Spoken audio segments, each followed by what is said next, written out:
nome do Pai, do Filho e do Espírito Santo. Amém.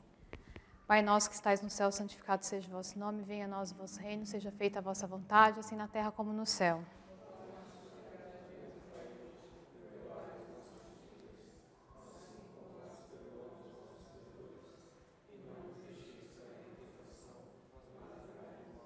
Ave Maria, cheia de graça, o Senhor é convosco, bendita sois vós entre as mulheres, bendito é o fruto do vosso ventre, Jesus.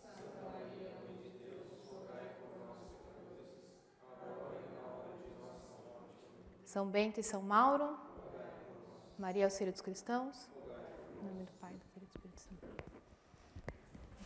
Bom, vamos lá.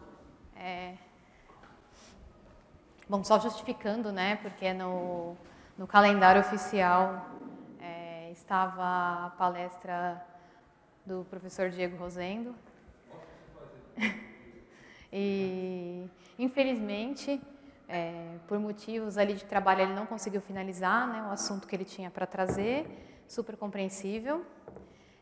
Eu tinha uma palestra algumas semanas atrás que não foi dada, devido ao falecimento da minha avó. O professor Marcelo Andrade me cobriu. E então eu ofereci para ele essa palestra que eu tinha. Eu não consegui, eu só terminei o recorte que eu estava fazendo, né, para trazer para vocês, mas eu vim falar hoje da vida de Santa Joana de Chantal. Bom, eu tenho o costume de intercalar algumas leituras que eu faço, de algo que eu preciso complementar, algumas leituras mais específicas, sempre com alguma leitura de vida de santo. Porque eu acho importante, como mãe, trazer esses exemplos para os meus filhos, exemplos de heróis verdadeiros, né, reais.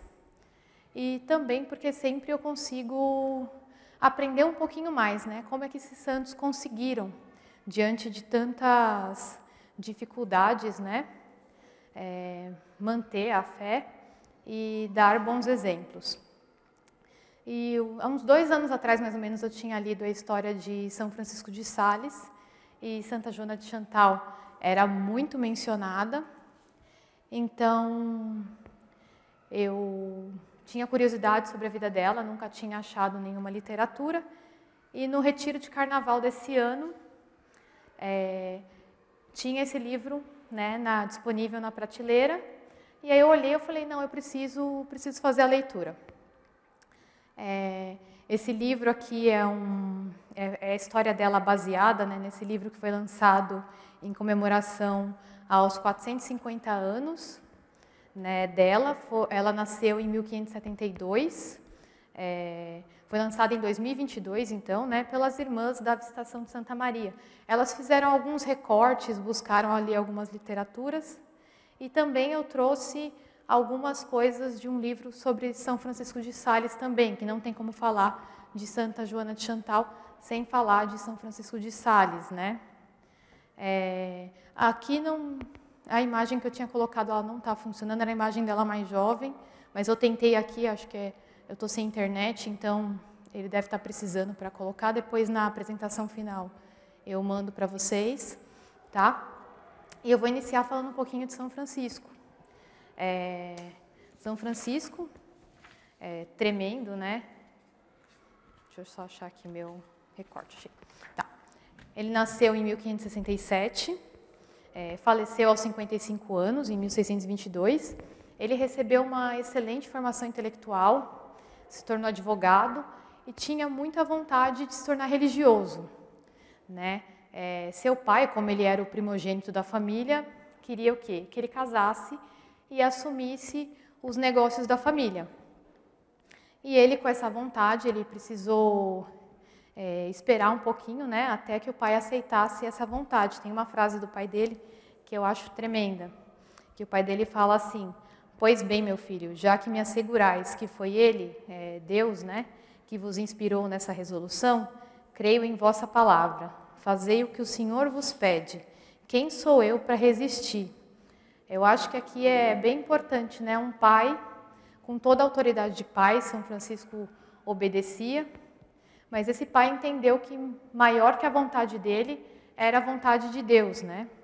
Então ele teve humildade ali, nesse momento, para entender. E ele foi um grande sacerdote, um pregador. Todos queriam ouvir algumas palavras do bispo de Genebra, né?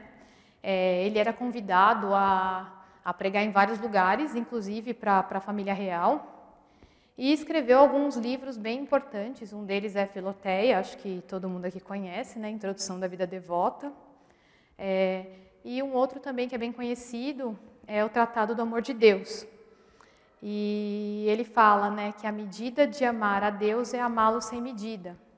Esse foi um pouco do que ele seguiu, né? Na verdade, não tem medida amar a Deus. Bom, voltando aqui, a gente vai falar um pouquinho vai desenvolver um pouquinho como é que foi essa amizade desses dois santos, né? Ele foi o diretor espiritual dela.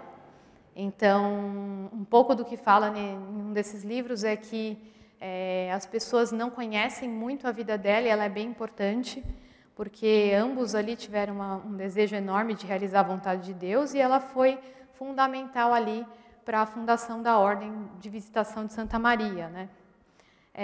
Um fato curioso assim, que me chamou muita atenção na história dela foi justamente a quantidade de, eu não vou falar cargos, né, posições ali na vida que ela teve. Então ela foi mãe, então ela foi casada, ela foi mãe, ela foi religiosa, foi viúva e santa. Então eu falei, nossa, uma santa com tantas qualidades, né, passando por tantas fases assim, eu preciso conhecer melhor, aprender melhor com essa santa. Como que ela conseguiu, né? E não que ela não tenha enfrentado desafios, em cada estado, né, que ela esteve, ela teve inúmeros desafios e contradições, assim, e ela soube lidar muito bem, né? Ela foi grande ali, sendo muito pequena em cada contradição que ela teve. Isso é uma extrema confiança em Deus. Bom, eu vou falar um pouquinho da vida familiar, da vida religiosa e principalmente da amizade dela com São Francisco de Sales. Ela é de Dijon, na França. Ela é de um século marcado ali por grande decadência, né? Reforma protestante. E eis um grande contraste ali a cargo da providência, né? A quantidade de santos que nós tivemos ali que enriqueceram essa época. Né? Tem São Francisco de Sales, Santa Joana de Chantal, Santa Teresa d'Ávila, São Pedro de Alcântara, São Carlos Borromeu. Se eu ficar lembrando aqui, vocês me ajudando, a gente fica aqui, acaba ficando a noite inteira só falando o nome de santos que são dessa época, né? E também um paralelo com a história familiar dela, né? O tanto que essas famílias, a importância dessas famílias, não são todos os casos, claro, mas a importância que a família dava para a formação religiosa. Eu acho que é um ponto bem importante. Eu sempre aprendo muito quando eu leio a história de santo, né? Quando eu pego alguma história que eu vejo o tanto que as famílias se dedicaram muitas vezes para que essa vocação, né, florescesse. Como é necessário a gente colocar Nosso Senhor na frente de tudo, né? Principalmente na educação dos nossos filhos, mostrar para eles que o mais importante é Nosso Senhor. Bom, agora voltando um pouquinho para a história dela, né? Ela era filha de um homem muito importante. O pai dela era uma espécie de presidente do Senado ali. Ela fica órfã de mãe muito cedo, com 2 anos de idade, pequenininha. A mãe dela faleceu, chamava Margarida, faleceu dando à luz a um filho, o irmão dela chamado André. E uma tia viúva veio ajudar na casa nos cuidados com as crianças, né? Ela dizia que era uma menina muito travessa, mas com uma formação intelectual muito grande. E essa formação era muito mais a vivência, né? O pai ali, o exemplo do pai, o pai que se dedicou a essa formação religiosa, deu muitos frutos, né? O irmão dela tinha um mentor e esse mentor via que o irmão não tinha interesse muito nos estudos, mas era recompensado por ela, que sempre tinha muito interesse, né? O próprio pai se encarregou de toda a formação religiosa, muito também para tomar cuidado para que eles não caíssem, né, nos erros que se estavam se propagando. Bom, tem uma história muito interessante dela muito pequena, vou frisar, 5 anos de idade, que o pai recebeu na casa dele um nobre protestante, e esse nobre disse que não acreditava que Nosso Senhor estivesse presente na Sagrada Eucaristia protestante. E ela, com 5 anos, escuta, se coloca na frente desse senhor e diz, vou dizer a frase que está escrita: sim, Senhor, é preciso crer que Jesus Cristo está presente no Santíssimo Sacramento, pois ele disse, se vós não acreditais, fazei de Jesus Cristo um mentiroso. 5 anos. Muito mais inteligente que muitos adultos, né? E esse nobre começa a oferecer doces para ela, ela recolhe tudo em um avental, não toca nesses doces e atira no fogo, numa lareira. E volta e diz, né? Vede, Senhor, assim arderão no fogo do inferno todos aqueles que não acreditam no que Jesus falou. Então ela já tinha uma fé muito convicta, né? É lógico, fruto da boa educação que recebeu do pai. E essa fé só cresceu, só foi amadurecendo. Quando ela chegou numa idade por volta de 20 anos, ela confiava muito no pai, era muito obediente. O pai decidiu que ela deveria se casar com o barão Cristóvão de Rabutin-Chantal. E ela teve a obediência, né, e assim, muita razão nessa confiança. Ela foi muito feliz nesse casamento. Em pouco tempo, ela já era excelente dona de casa, cuidava de tudo, administrava o castelo, né, a casa, e sem esquecer da vida espiritual, demonstrava uma habilidade imensa na administração das propriedades, fazia tudo ser mais produtivo que antes. E ela cuidava, inclusive, da formação religiosa das pessoas que trabalhavam com ela. Ela, assim que possível, tinha missa, ela fazia questão que todos tivessem também uma formação religiosa.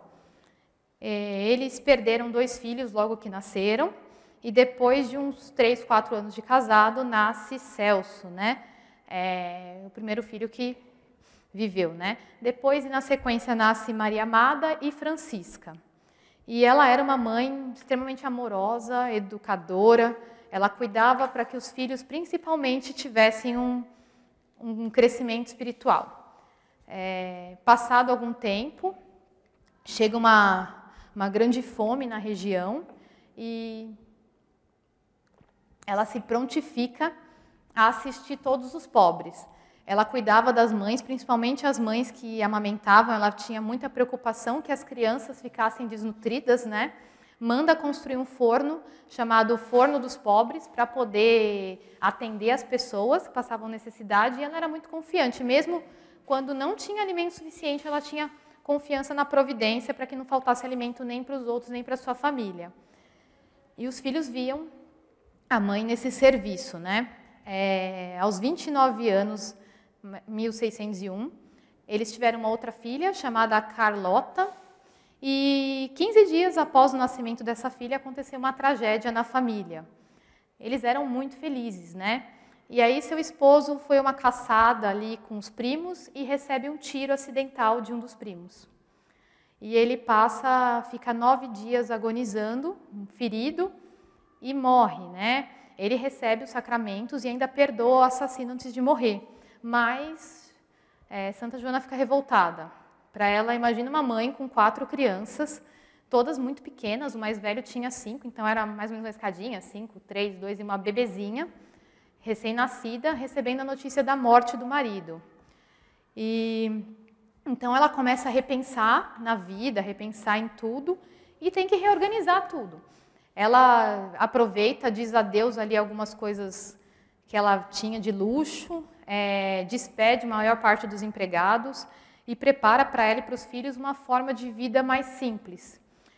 Conveniente, lógico, uma boa educação, ela consagra os filhos, né, a boas obras, sempre visitava os pobres, doentes, ela faz um voto de castidade e ela tem um desejo muito grande de crescer na vida espiritual. E para isso, né, ela faz orações pedindo para que ela tenha um bom diretor, né? Um bom diretor espiritual. E que ele seja um santo. E aí, só um comentário paralelo, né? Um dia, a irmã Joana, que não está aqui hoje, mas ela estava na capela com as crianças, contando uma história e aqui cabe muito, né? Como Deus é generoso, Ele só aguarda que nós peçamos, né? É isso que Ele quer. E Ele sempre nos dá muito mais do que aquilo que nós pedimos, né? Ela pedia um bom guia, um bom diretor espiritual e recebeu São Francisco de Sales. Então, a gente precisa também aprender a pedir, né? E pedir adequadamente. Deus é muito generoso. E aí, enquanto ela fazia as orações pedindo esse diretor ali, ela estava num campo e viu um homem de batina negra e escuta uma voz. Eis o homem bem amado de Deus e dos homens, em cujas mãos tu deves colocar sua consciência. E isso fica gravado na memória dela, né? Essa visão que ela teve. Nesse meio tempo, o seu sogro, o barão de Chantal, era um homem muito rude, muito severo, e manda um recado e quer que ela vá morar na casa dele com os netos, né? E se ela não fosse, ele iria deserdar as crianças, e ela obedece. Ele era viúvo, porém ele tinha um relacionamento irregular com uma empregada e 5 filhos desse relacionamento.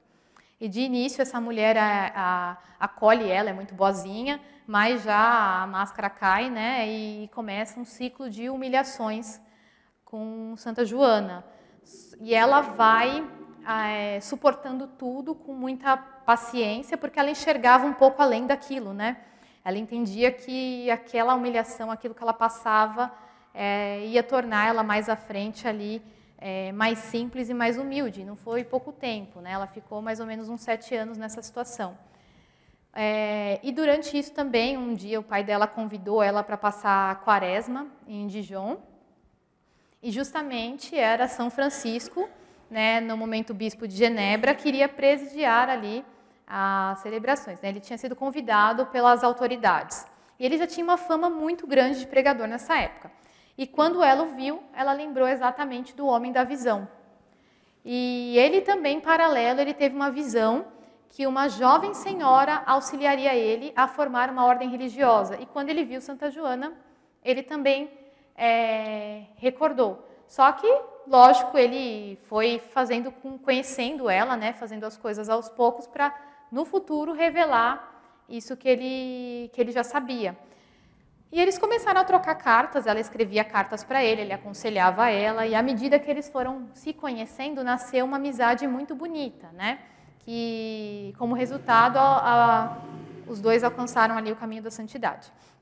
E ele indica para ela algumas coisas, né? Como orações diárias, exercícios de piedade, penitência, mortificações, caridade com os pobres, enfermos, cumprir muito bem os deveres dela de mãe e filha, né? E pedia para ela sempre ter um espírito de doçura e fazer tudo com amor, né? Ele falava que a gente devemos ter mais amor à obediência do que o temor à desobediência. E ele era muito cuidadoso. Inclusive, ele dizia para ela que se ela fosse interrompida em uma meditação, ela deveria se apresentar, mesmo sendo interrompida, né, com um semblante alegre, né, bem disposto. Ela não deveria se incomodar, porque ele dizia que tanto se serve a Deus na meditação quanto suportando o próximo, né, suportando essas coisas que aconteciam. E ele pedia para ela, principalmente, alegria. Sede alegre no serviço de Deus, alegre, sem dissipação e firme, sem arrogância. Ela ainda tinha um trauma muito grande da morte do marido, né? Ela não conseguia nem ouvir falar no assassino, que ela tinha assim, um trauma enorme, e os parentes sempre tentavam fazer com que eles tivessem contato, e ela recusava. Ela imagina eu colocar meus filhos diante do assassino do pai deles, né? Mostrar para eles aquele que deixou eles órfãos. Então, para ela era muito difícil. E ela recorreu ali ao santo, aflita, porque estavam tentando marcar um encontro novamente, e em nenhum momento ele impôs que ela fosse ver esse assassino, né, o primo dele, né, mas que poderia conceder isso àquelas pessoas que tanto queriam, né. E ela aceitou e compreendeu no momento ali que a vontade de Deus era além daquilo, né? E reencontrou ele e ainda se ofereceu para ser madrinha da filha que tinha acabado de nascer. Então, eu percebi que ele vai guiando ela em caminhos muito simples, sabe? Ele vai colocando ela diante de obstáculos simples e vendo a reação, né? Como ela reage a esses acontecimentos. Uma outra coisa, ela era muito bonita, se vestia muito bem. É uma dama, né? Uma verdadeira dama, assim. E ele indica, fala para ela, olha, se a senhora não tem intenção de se casar novamente, tem que ser mais simples, né? Não precisa se arrumar dessa forma. E ele vai ensinando ela inclusive, a se tornar mais amável, mesmo com tantos traumas, né? E a trabalhar pequenas mortificações. Ele sempre dizia das pequenas mortificações. Então, vai comer, prova aquilo que te servem. Não escolher, né? Não escolher o próprio prato que come, né? Mas ela tinha muitas perturbações também, né? Com relação à vida, à fé, sobre o seu estado de viuvez. Ela estava começando a sentir ali, ela já sentia uma vocação religiosa, e ela sempre ficava muito preocupada. E ele disse uma coisa muito bonita sobre as viúvas, né? Ele fala assim, o que nos resta mais se não glorificar a Deus? No jardim da igreja, elas, as viúvas, são comparadas às violetas, flores pequenas e humildes, de cor não brilhante, de odor não muito forte, mas de maravilhosa suavidade. E ele dizia que naquele momento ela tinha que viver muito bem a condição de viúva. E ela tinha uma necessidade, né, uma vocação, ela queria se retirar do mundo, mas ele dizia que ela não tinha que perder as esperanças, só que não tem nada que nos impeça de aperfeiçoar uma vocação do que aspirar a outra. Então ela tinha que viver bem aquela condição que ela estava, né, que era de viúva. E isso vai produzindo muitos frutos. Aí, então, ele percebe que está na hora de revelar ali um pouco do plano, né, do projeto para a vida dela, que ela teria que auxiliar na formação dessa nova família religiosa. E, ao ouvir, finalmente, ela sente como, né, tudo se encaixou. Então, é isso. Ela sente uma satisfação enorme em poder seguir com a vontade de Deus. Só que ela começou a sentir uma perturbação. Como que vai ser isso? Eu sou mãe, né? Como que isso vai ocorrer? Talvez quando meus filhos estivessem estabelecidos, uns 6, 7 anos para frente, porém Deus tinha ali alguns outros planos, né? Ela foi até uma cidade, Montelon, para ter essa conversa com São Francisco, e na volta ela trouxe a irmã dele com ela, porque a irmã dele chamava Joana também, porque confiaram a ela a educação dessa menina, né, junto com as suas filhas. Essa menina vivia num pensionato, ela tinha uma intenção de se formar religiosa, porém, vendo que não tinha muita vocação, ele e a mãe dele, né, confiaram ali a educação dela a Santa Joana. Só que a jovem tem um mal súbito e morre, falece. E Santa Joana fica extremamente aflita, né, e faz um voto de dar uma das suas filhas para a família dos Sales. E assim foi feito. Casaram, né, Maria Amada de Chantal casou com Bernardo de Sales, que era irmão de São Francisco, e ela foi junto para orientar a filha ali naqueles primeiros anos de casada. E nesse período, a filha mais nova dela, Carlota, falece com 10 anos apenas. Aí a sua outra filha, que era Francisca, né, ela voltou para ficar com a mãe, e aí ela chegou a hora finalmente dela conseguir, aceitar o plano e conseguir partir.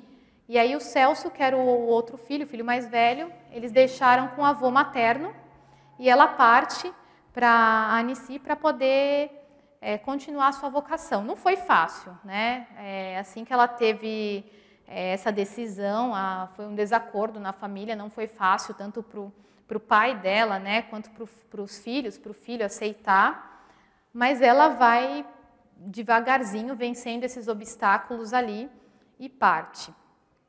E ela aceitava muito bem os ensinamentos de São Francisco. E ele disse que ela jamais o decepcionou. E eles começaram, então ele começou a definir como que seria o espírito da Ordem da Visitação. Ainda não tinha esse nome, né? Mas como que seria o espírito dessa nova ordem. Um espírito que busca a Deus, né? unicamente a Deus, um espírito de profunda humildade com Deus e suavidade com o próximo, e um espírito que não se caracteriza pelos rigores exteriores. Por isso, as irmãs devem supri-las por uma renúncia interior, por uma grande simplicidade e alegria na vida comum. Santa Joana ela já praticava ali alguns rigores, ela tinha muito desejo de agradar a Deus, mas ele foi auxiliando ela, não usando, né, os cilícios e os jejuns, mas principalmente manter o espírito dela atento, para não passar nenhum momento a ofender a Deus, né? Então ele tinha muito essa visão dos pequenos sacrifícios que faziam, né, morrer à vontade, mas sem prejudicar a saúde dela. E essa era uma nova maneira de viver a perfeição religiosa, né?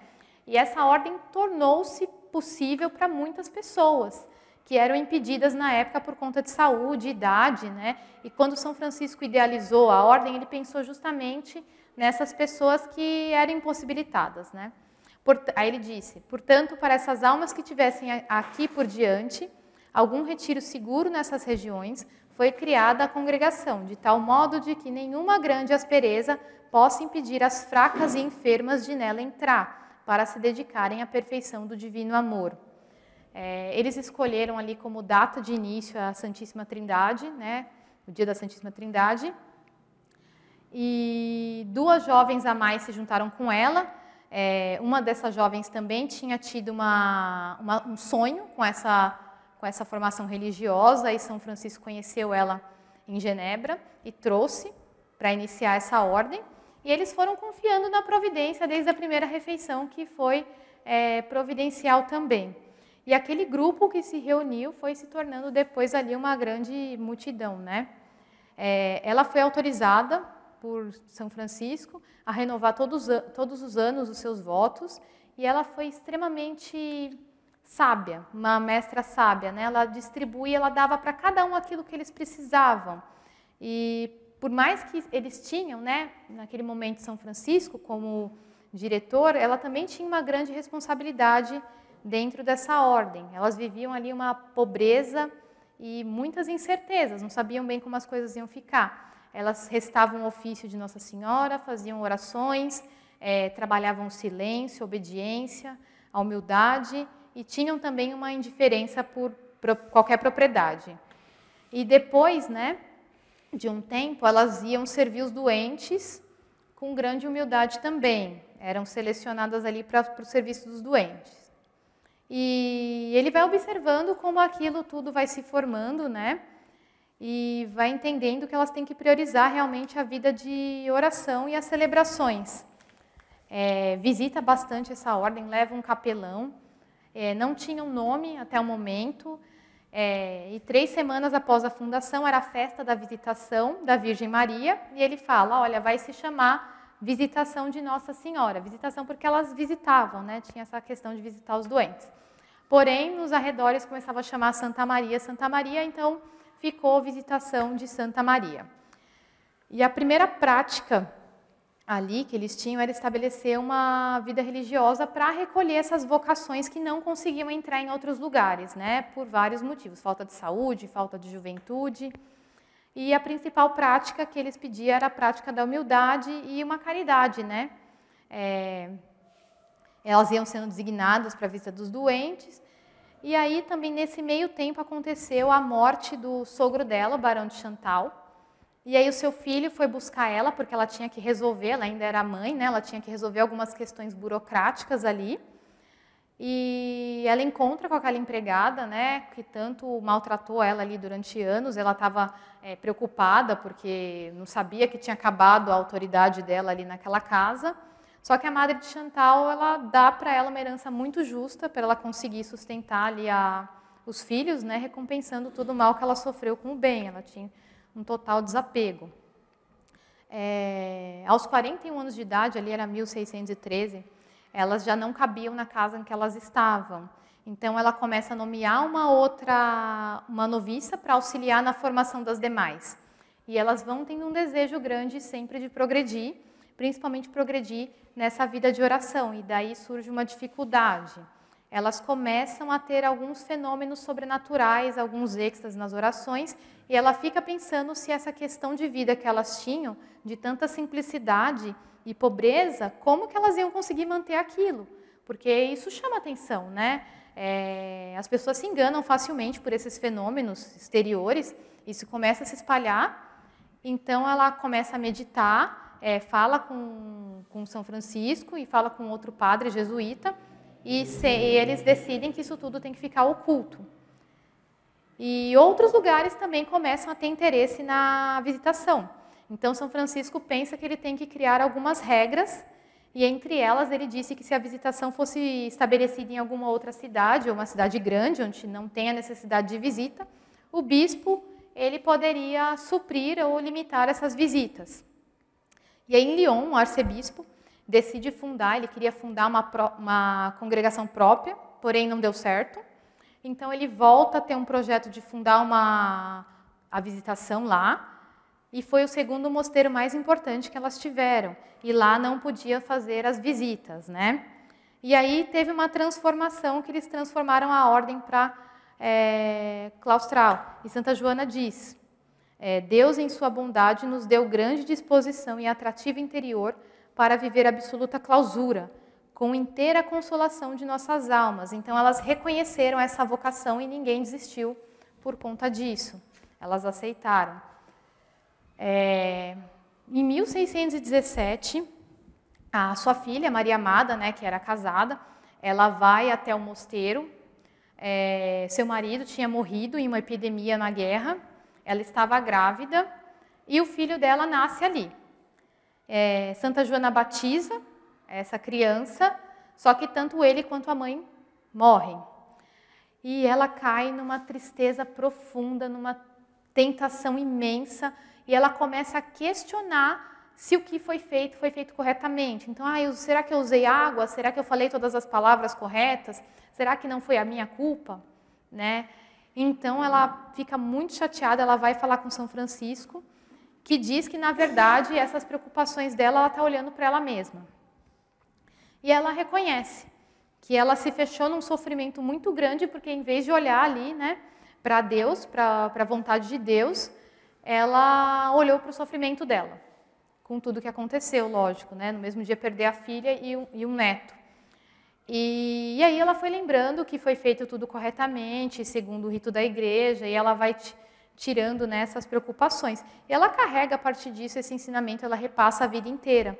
Ela fala que quando a gente sente arrependimento é preciso olhar mais para Deus, que é justamente a contrição, né, não o mal que foi cometido, mas a ofensa que foi feita a Deus, que era importante, pensar na ofensa que foi feita a Deus. Que senão, esse sofrimento vai ser mais relacionado ao amor próprio, a essa sensação de ser humilhado, né, do que realmente ter ofendido a Nosso Senhor. E nisso o demônio é muito bom, né, em nos colocar, nos pregar essas peças, né, fazer a gente cair no nosso próprio orgulho. E ela também fica muito doente e acredita-se que seja por causa desses tantos sofrimentos, a ponto de receber inclusive os últimos sacramentos. E São Francisco faz uma promessa de peregrinação ao túmulo de São Carlos Borromeu e ela se cura. E a partir de 1618, ali ela já tinha 46 anos, eles não vão se cruzar mais. Até a correspondência entre eles também fica um pouco mais espaçada, devido a tantos compromissos que ambos vão ter, né? E ela vai se sentindo um pouco sozinha, triste, mas ela aprende a se dedicar aos interesses dessa nova ordem, né? Dessa ordem que só crescia, e ela recebia muitas correspondências de todo lugar. Então ela vai se tornar uma grande escritora de cartas, né? Seja para confortar, encorajar, esclarecer, guiar, tratava assuntos complexos. Muitas vezes 3 irmãs escreviam para ela ali ao mesmo tempo, ela ia tratando 3 assuntos diferentes e todos procuravam ela porque ela era muito calorosa e muito afetiva. Aí em dezembro de 1622, um pouquinho para frente, aos 55 anos São Francisco vai falecer, uma vida dedicada ali, né, a Nosso Senhor. Nessa época já se somavam 13 mosteiros, né, mas quando a madre falecer vão ser 87.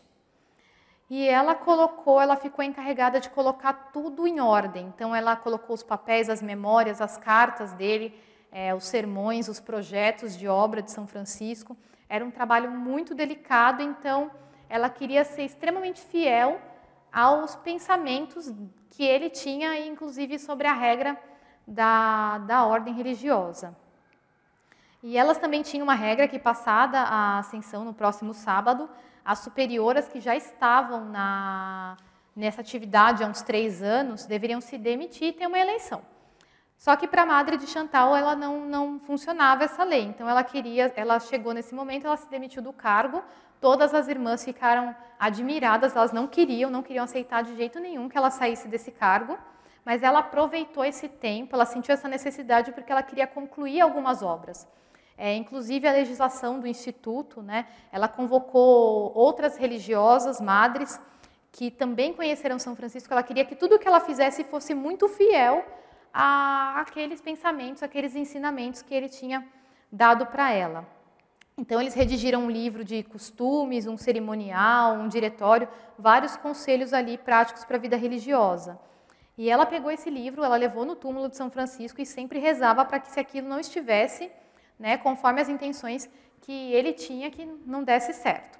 E ela jamais aceitava esse título de madre também. Ela não gostava de ser chamada de madre, ela chamava de mãe. Ela falava que ela era uma mãe comum, né? E como mãe, né, ela ainda tinha um filho vivo, o Celso, né? Não só o Celso, como a Francisca também. O Celso, seu filho, também faleceu numa batalha com 31 anos. A esposa dele também faleceu na sequência, e o seu genro, que era esposo de Francisca, a outra filha, também faleceu. E um pouquinho para frente, as 3 primeiras irmãs que fundaram a ordem ali junto com ela, né, também faleceram, e o seu irmão André.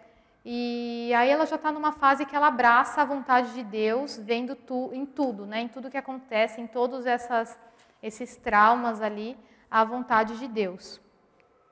Ela tinha uma preocupação muito grande, ela pensava muito em como garantir, né, o futuro da ordem. E muitos bispos da época também tinham essa preocupação. Eles fizeram uma assembleia em 1635, no bispado em Paris, e colocou-se isso em questão. Então chamaram ela para uma reunião, e ela afirma que São Francisco de Sales dizia que era a vontade de Deus que não tivesse uma superiora geral, que eles iam recorrer à caridade para que mantesse a ordem. Ela não queria ter alguém geral, só as pessoas locais. E ela viajava entre esses lugares sem interromper seus exercícios espirituais, e mesmo nas dificuldades, muito doente, ela sempre estava alegre, aceitava tudo em paz. A saúde dela se deteriorava e ela estava lá, muito firme. Não que ela não sofresse, né, tentações, ela tinha muitas tentações relacionadas à prova da sua fé, ela tinha muito medo de desagradar a Deus, ela se sentia muito aflita, né? E desde o começo ela fazia muitos exercícios espirituais. Justamente ela pedia muito o abandono em Deus, né? Era o que ela mais pedia. E quanto mais ela se aproximava, quanto mais ela fazia, mais a sua bondade brilhava. Eles falavam que era como se o seu rosto brilhasse, né? E ela se achava muito indigna das misericórdias de Deus. Tem um paralelo com a palestra do Pedro, né? Como a pessoa muda quando ela segue, né, a vontade de Deus. O semblante muda, e realmente esse brilho que ela tinha era o brilho de seguir, né, a vontade de Deus. O corpo de São Francisco já estava ali há uns 10 anos, atraía pessoas de vários lugares diferentes. E aí juízes eclesiásticos foram lá, retiraram ele do túmulo e o corpo estava inteiro. O povo invadiu o lugar, foi uma loucura, né? Ameaçaram retirar eles, inclusive tiveram que ameaçar eles de excomunhão se não saíssem do lugar. E a Madre de Chantal, né, ela não tinha autorização para tocar no corpo dele, mas ela conseguiu uma licença e ela beijou a mão de São Francisco. E várias testemunhas do local disseram ver a mão dele pousar docemente sobre a sua cabeça. Tremendo.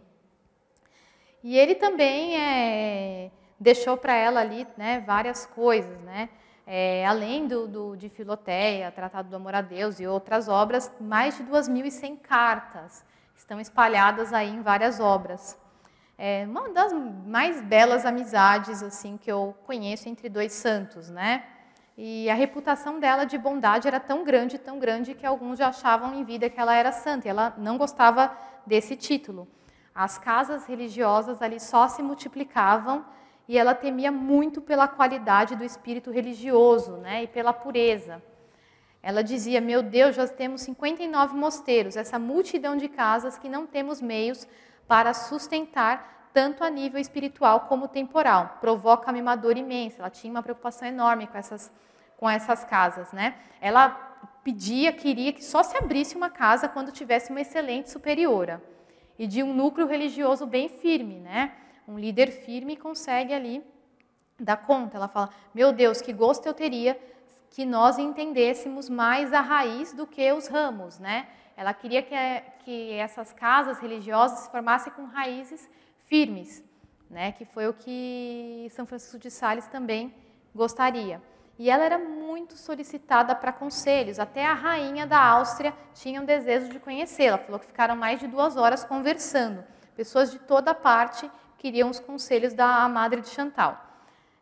Uma curiosidade, ela também conheceu São Vicente de Paulo, né? São Francisco percebeu que aquele sacerdote tinha um amor grande aos pobres também, né? Uma grande caridade. Inclusive, ele confiou uma das casas de visitação de Paris para a direção espiritual dele. E ela sempre dava grandes exemplos de humildade, mesmo quando ela estava muito doente. Ela é a primeira a acordar, acordava às 5h30 da manhã, e quando levavam ali um agrado para ela, alguma iguaria, ela não queria. Então, ela viveu a pobreza, a humildade e a simplicidade. Ela dizia que essa era a regra principal. Aos 69 anos, ela já estava muito, muito cansada e começou a ter febre, passar mal, e aí chamaram um médico e disseram que ela estava num estado muito grave. Todo mundo começou ali as orações, né? E seu estado só se agravava, se agravava. E aí, diante do Santíssimo Sacramento, ela conseguiu dizer aqui um paralelo, né? Ela, aos 5 anos, ela defendeu o Santíssimo Sacramento e agora, no seu leito de morte, ela vai continuar defendendo e mostrando a fé dela. É muito bonito. Ela vai dizer, né? Creio firmemente que meu Senhor Jesus Cristo está no Santíssimo Sacramento do altar. Sempre acreditei e confessei. O adoro e reconheço como meu Deus, meu Criador, meu Salvador, meu Redentor, que me resgatou com seu precioso sangue. Daria de bom grado a minha vida por esta fé, mas disso não sou digna. Confesso que só espero a minha salvação por única misericórdia. Então, ela começou ali pequenininha, né, e terminou também defendendo a Sagrada Eucaristia. E ela falece, então, em 13 de dezembro de 1641, 69 anos de idade. Ela foi beatificada pelo Papa Bento XIV em 1751 e canonizada em 1767 por Clemente XIII, um modelo ali de perfeição religiosa em cada estado de vida que ela teve, né? Eu falo que ela é um exemplo para as mulheres, mães religiosas, viúvas e para todos nós, né? Para todos os cristãos. Uma curiosidade sobre a ordem eu pesquisei. Na minha última pesquisa, apareceu que elas estavam ali mais ou menos com 2.500 religiosas, né? São chamadas de monjas visitandinhas. Uma outra curiosidade, Santa Margarida Maria Alacoque, ela também era dessa ordem religiosa. Ela que é ali a grande eleita, né, por Nosso Senhor, para ser a apóstola do seu Sagrado Coração, né? Foi para ela que ele pediu ali um culto, né, público, uma festa litúrgica, e a origem da comunhão das sextas-feiras. E uma outra religiosa também é a irmã de Santa Teresinha, a Leônia. Ela tentou entrar em outras ordens, foi expulsa, acho que, se eu não me engano, 3 vezes do Carmelo. Ela não conseguia cumprir, né, aquelas regras, e ela conseguiu ser religiosa na Ordem da Visitação, recebendo o nome de Irmã Francisca Teresa. Ela era uma menina muito frágil, insegura, deu um trabalho para os pais, né, deu muita dor de cabeça para os seus pais, mas ela conseguiu viver sua vocação religiosa nessa ordem. Aqui, fora nesses exemplos que ela tem, fica para mim também um grande exemplo de que do valor de uma amizade, né? Como uma boa amizade consegue nos levar para o céu, né? Essa amizade que consegue levar o outro para o céu. Isso que a gente ensina, o tanto que é importante ter bons amigos, né? Bons amigos são um tesouro. E é isso, gente. Acabei. Vamos rezar? Em nome do Pai, do Filho e do Espírito Santo. Amém. Ave Maria, cheia de graça, o Senhor é convosco. Bendita sois vós entre as mulheres, bendito é o fruto do vosso ventre, Jesus.